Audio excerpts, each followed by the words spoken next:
we're going to be more in the coaching sessions, more than as much as we can. So it's just.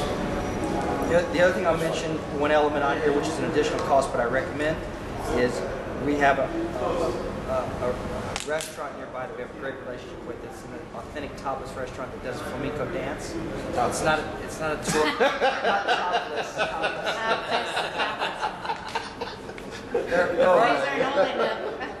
There are those places as well. Okay. The topless. The top on but it's an authentic place, really small. It's not like a big touristy place. And the flamenco dances are they're right here. And they're very passionate, and it's a very unique experience that most Americans haven't seen. There's a little additional cost for that, but it's great. You go, you eat, you watch the show. You have on your separate supporters itinerary needed for 10 or more. If there are 10 or more supporters that all decide to do the same thing, we can provide a few extra things for you guys. Like when they're training, you can do a little extra sightseeing here. The biggest challenge there is we can't do it for like 4 people. So we can't put a bus on and another supervisor and a guide to take you there unless the group of 10 or more decides, okay, we'll do this together. But once you wine tasting, yeah.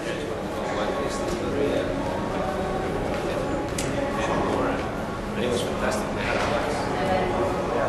We moved around from place. There's like a couple different bars, wine tasting bars. All walking. But yeah, once you know the size of the group outside, we can then talk to you about what extra stuff. So how does it work with? I definitely get to know this stuff. It's pretty cool. Seeing, spending that day with, the boys, whether they're training at the Real Madrid Academy and sightseeing, or one of those days. So like, how would that work as a parent? Like ahead of time, when I say, all right, I'd like to be, take part and go with the coach or whatever you guys do. If you buy the supporters package every week, everything the kids do, you're welcome. You don't have to. Yeah. But you don't have to. Whatever their program is your program. Okay. And then if there's 10 or more, and the group decides, okay, while they're training on these 2 days, we're going to go do this, then that works as well. If you want to pick and choose where you go, you really have to choose the daily rate for the full day. And when you're not doing that, that means you're not on the bus, you're not part of the meals, you're not going to the training session. You're literally on your own. Yeah. So I can provide. Is there not a daily rate on there? There might have been. I didn't see one. I saw the supporter price for the half. I can provide the daily rate for you guys. I'll send that through. You should put that on there. It's going to be the most economic one will be the full package. So the daily rate will be sort of a prorated daily rate plus a little extra. Okay. So that's how that works. But I can send that through. I don't know off the top of my head. I have to look at the costing of it. Okay. How many parents usually? The supporters, which includes siblings, or parents, right now is running about 30-35%. But the way it skews is the younger the teams you go, the more parents. The older the team goes, you're kind of in that middle range. So, but it doesn't matter. I mean, if one parent goes or if 20 goes, it's fine. It's fine. And also, something that's important on the parent side is this is priced, you'll see, as a double room, 2-door room. Okay? There's a supplement listed here for single rooms. Okay, $385. So the players are going to be 2 or 3 to a room, all with their own bed, like a real bed, like mine. The parents are priced 2 to a room, unless you want to pay the single room supplement and go one. So if you have parents going on their own, okay, that's important because it costs them more unless they want to match up with someone. In the past, you would have like 2 parents stay in a room and they just split, the cost there. Whereas taking a single room is a little bit more expensive. Well, this is priced assuming there's 2 to a room. So they're not splitting that price. That's already a split price, right? So it's $385 more if you would take that plus add 385 to it for the single. Yeah, thanks, Dan. We always get questions. If there's kids under 12, often we will get the hotel, if you stay in the same room as you, hotel will offer a discount. So if you have kids under 12, they need to come to us and we'll confirm them for discount. There is a discount. Kids over 12, they consider adults and they charge the same. Do you guys arrange hotels for, or can we get on in the same hotel if we don't want to do anything, you know, any of the supporters package, but wouldn't mind proximity to the kid? You know, although I think Mike could probably just want to stay in the same hotel with me, but there might be other parents who would feel more comfortable if, all right, you go do your thing during the day, you go train, but at night, at least I want to be able to stay in the same hotel as you and check in with you if necessary. Do you guys arrange that? You're saying you would, all you would want to do is book in the hotel and not do anything else with the group? Not me personally, but Yeah. I can imagine there might be some parents on the team that would be interested in something like Yeah. that if they do go. They're like, you do your thing. I'll tell you what happens typically is the parents that go or go two ways usually. They either want to be with the kids and see as much as the kids are seeing, or they want to go off and do their own thing and maybe a day or two do the kids stuff. That's where the daily rate's for. We rarely get people who say, I want to stay in the same hotel as the kids, but I don't want to do anything they're doing. I'm going to go do my own thing. If they're going to go do their own thing, they typically want to stay in Madrid or do something, totally different. Okay. So we rarely get that. If we did get that, tell them to come to us and we'll talk them through it. But we rarely say, okay, well, we'll just give you a hotel booking. You're not part of anything that the kids are doing or anything. Yeah. You're just staying with them. That doesn't happen very often. So they usually either want to be with the group or they want to. If you're not going to be with the group and you're not interested in what the group's doing, there's probably actually better places to stay than in the same hotels.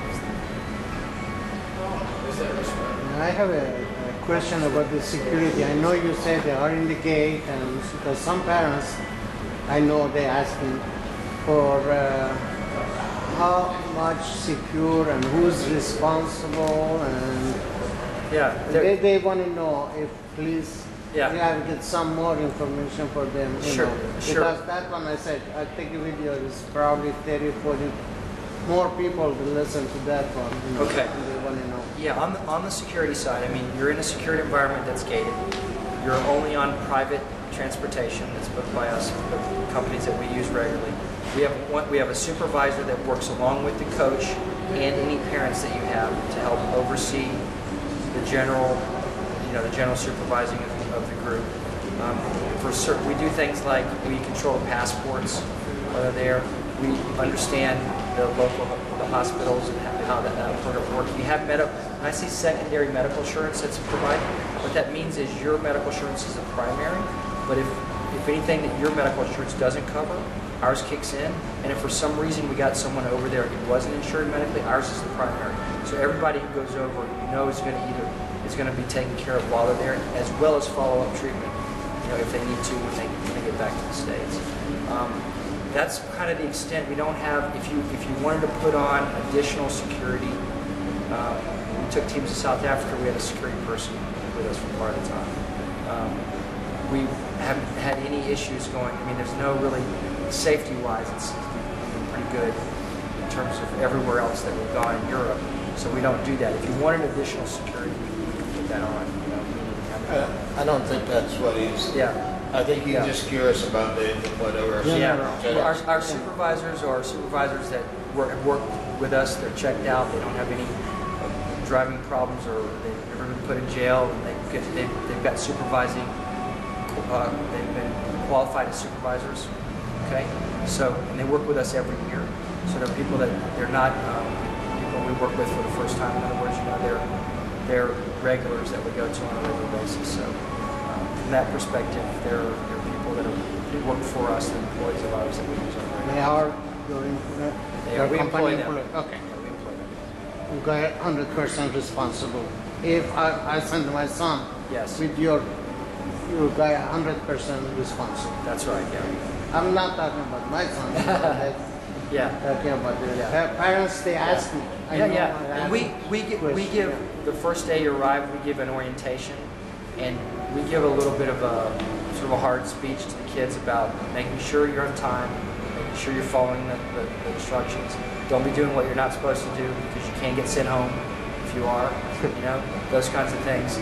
You're there to have fun, but at the same time, you know, when you're supposed to be in bed, you're in bed. You know, when you're supposed to be at breakfast, you're at breakfast. And if you're not, then those are things that are going to be dealt with.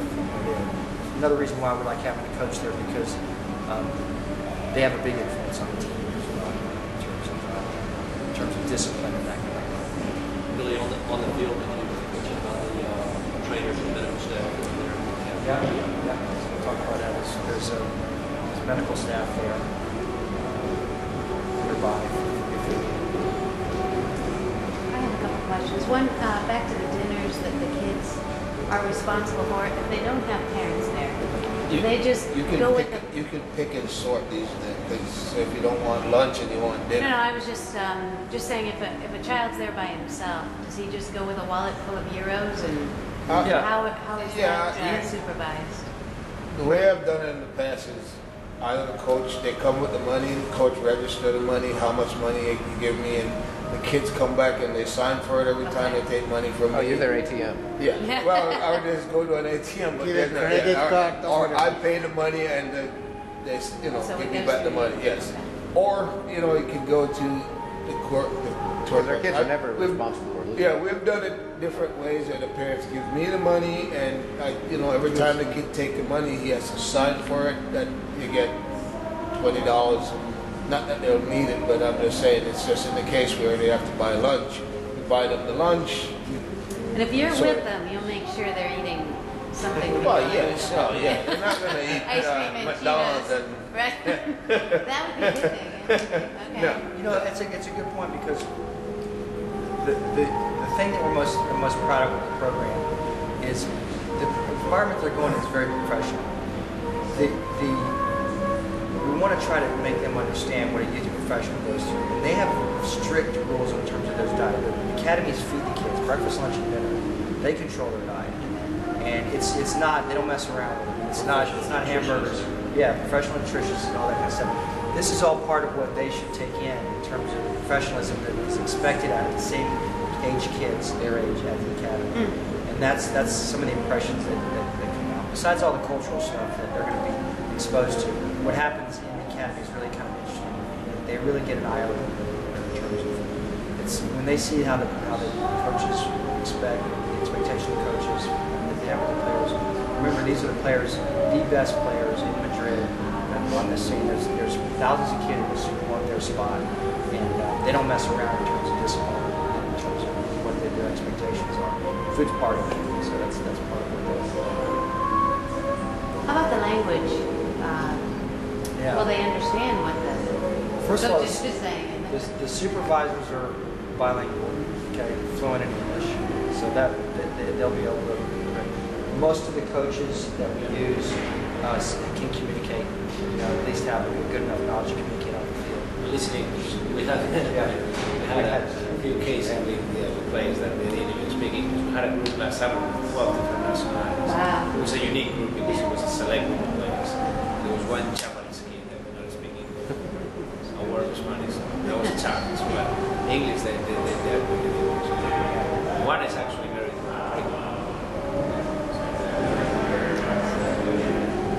Yeah.